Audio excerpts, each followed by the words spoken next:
Hi, I'm John Paul McFarland. Welcome to HR Insight. Today we're diving into one of the most important and honestly most underestimated topics in management, professional behavior. If you want to lead effectively, protect your career, and build a highly functioning team, this video is for you. Let me tell you about Marcus. Marcus was sharp, hardworking, and genuinely talented. He'd been promoted to a supervisor just after 2 years on the floor, and his boss loved him. His results were great, and the future for Marcus looked bright. Then, one afternoon, a newer employee made a mistake on a report. It was just the kind of error that anyone might make, but Marcus snapped. He called out the employee in front of the entire team. After work, the employee went home and started looking for a new job. The 3 other members of the team began disengaging. News of this got back to Marcus's boss, and suddenly, the rising star was in a very different conversation with his boss than he had ever imagined. Marcus didn't lose his job, but he came close. More importantly, he lost something much harder to get back, the trust and respect of his team. Marcus wasn't a bad person, he just didn't understand that being promoted to supervisor was more than just a job title change. When you are an individual contributor, your actions mostly affected you. Now, as a manager, everything you do ripples onward to your employees, your peers, your boss, and even your company's clients and customers. Your success as a supervisor depends on your ability to project and maintain a professional image. One that's backed by 3 things: competence, confidence, and commitment. Think about the supervisors you've respected most in your career. Chances are they carried themselves in a way that made you want to follow them. Gallup says managers accounted for at least 70% of the variance in team-level engagement, and Bamboo HR found that 55% of the quitters blamed their boss's management style as the main reason they left. In fact, 47% say they liked the job but couldn't stand their manager. It's like that old adage says, people don't quit their job, they quit their boss. So if you're watching this and you're thinking, okay, but how much of this actually matters to me, this professional image thing? The answer is, it matters a lot more than most anything else you do. The foundation of a professional relationship with your team comes down to a few non-negotiables. Treat people with respect and courtesy every single day, not just when things are going well. Be consistent. If you're warm and approachable on Monday, and cold and dismissive on Thursday, that will create anxiety on your team. Be clear about expectations. Vague direction is one of the most expensive mistakes a supervisor can make. If your employees don't know exactly what success looks like, they're essentially guessing. And guessing costs time, money, and morale. Focus on performance, not personalities. This is a big one. It's naturally to like some employees more than others. That's human nature. But the best managers evaluate everyone by the same objective standards. Give honest feedback, both the positive and the corrective kind. A lot of supervisors are great at one, but terrible at the other. Real professional development requires both. Respect confidentiality and privacy. When an employee shares something with you, a personal challenge, a health issue, a concern about a colleague, that information stays with you. Using it inappropriately or letting it slip is a serious breach of trust.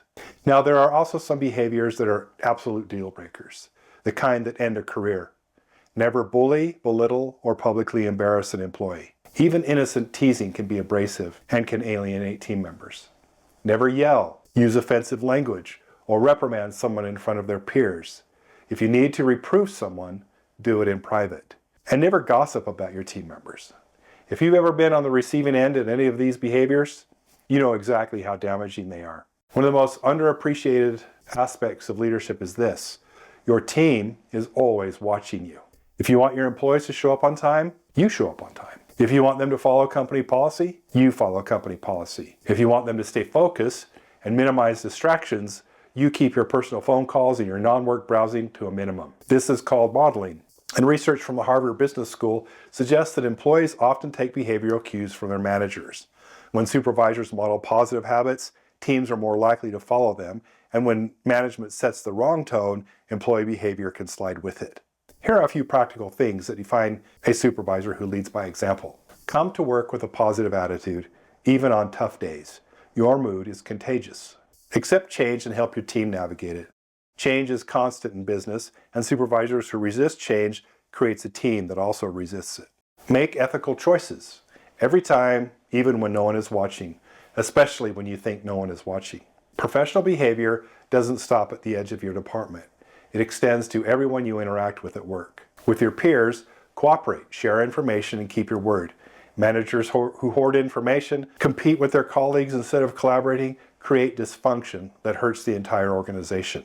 Be the person who elevates the room.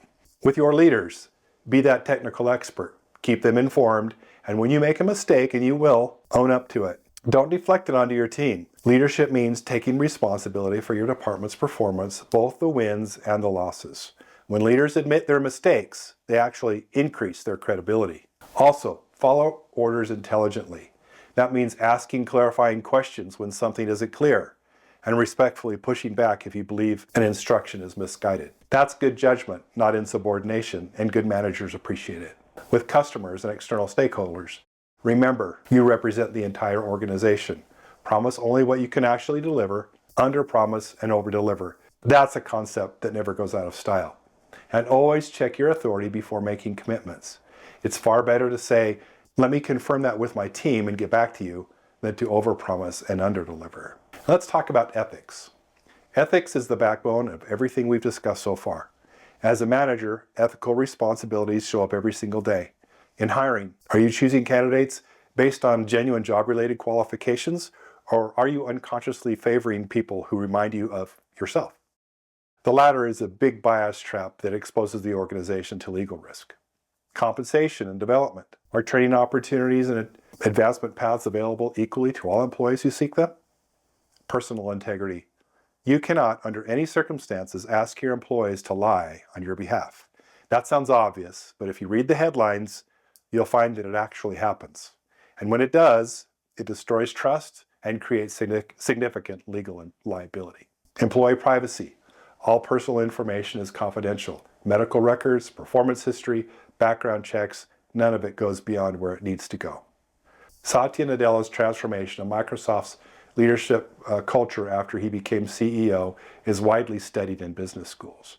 One of his central tenets was modeling empathy and integrity at the leadership level, and the business results that followed were extraordinary. Professional behavior and communication are inseparable. How you speak, write, and listen has an enormous impact on how you are perceived as a leader. Here are a few fundamentals. Think before you speak or act. In this age of Slack, email, and text messages, it's easier than ever to fire off a hasty message that you immediately regret. Before you hit send, ask yourself, would I be comfortable if my boss or my employee's attorney read this? If the answer is no, rewrite it. Be precise and concise. Say what needs to be said. Rambling or being vague signals a lack of preparation. Listen, genuinely, actively listen. Don't just be waiting for your turn to talk. Actually absorb what the other person is saying. Employees can tell the difference between a manager who hears them and one who is just waiting for silence. Establish credibility by speaking from experience, backing your ideas with evidence. And this one is important, speaking with people, not at them. Credibility isn't asserted, it's earned through consistent, honest, engaged communication. Again, when it comes to criticism, always do it in private. Focus on the behavior or the work, not the person. Be clear about what needs to change, and on a note that reinforces your affirmative belief in the employee's ability to improve. This approach is effective and it keeps relationships intact. And here are a few specific areas that require special attention. Discipline. You must always be fair, consistent, and timely. If you respond to one employee's tardiness with a formal warning and overlook the same behavior in another, you've created a legal and moral problem simultaneously. Follow your organization's progressive discipline policy, every time without exception. And when you discipline someone, always give them the opportunity to understand what's expected and how to improve. Remember, discipline is not punishment. Leaders don't dole out punishment. They apply discipline to correct poor behavior. Discrimination in any employment decision is unethical and illegal. Use objective job-related criteria for every decision: hiring, promoting, disciplining, training, or separating. A good rule of thumb: if you can't articulate exactly why you made a decision in job-related terms, pause and think through it again. Interviews. Interviews are a particularly high-stakes moment for professional behavior. Don't ask questions about age, religion, family, national origin, or disability, even casually. Stay on job-related topics and beware of your own biases. A nervous applicant who gives a weak handshake might be your best candidate. Make decisions on qualifications, not first impressions. Meetings, whether you're running them or attending them, are a window into your professionalism. If you're leading one, have an agenda. Send it in advance. Come prepared, encourage participation, and leave with clear next steps. If you're attending one, be on time, listen, contribute meaningfully, and follow through on your commitments afterward. Being a supervisor is one of the most influential roles in any organization. And with that influence comes extraordinary responsibility to behave professionally, ethically, and consistently in everything you do. Let me leave you with 3 big ideas to carry with you. First, your behavior is your brand.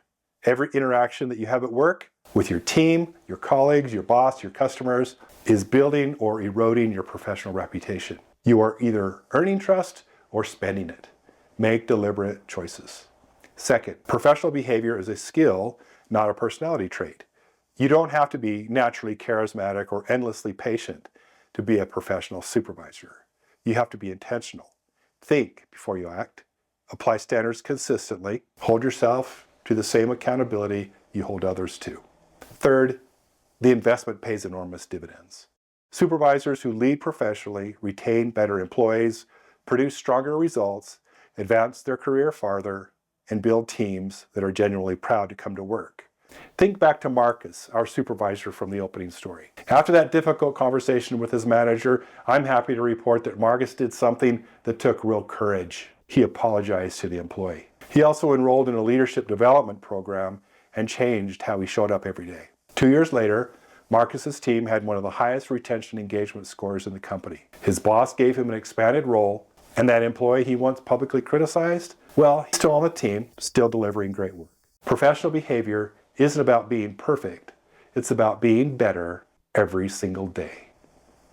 John Paul here. If you like this video, check out the HR Insight YouTube channel where we have more videos just like this. Make sure to click subscribe so you get notifications.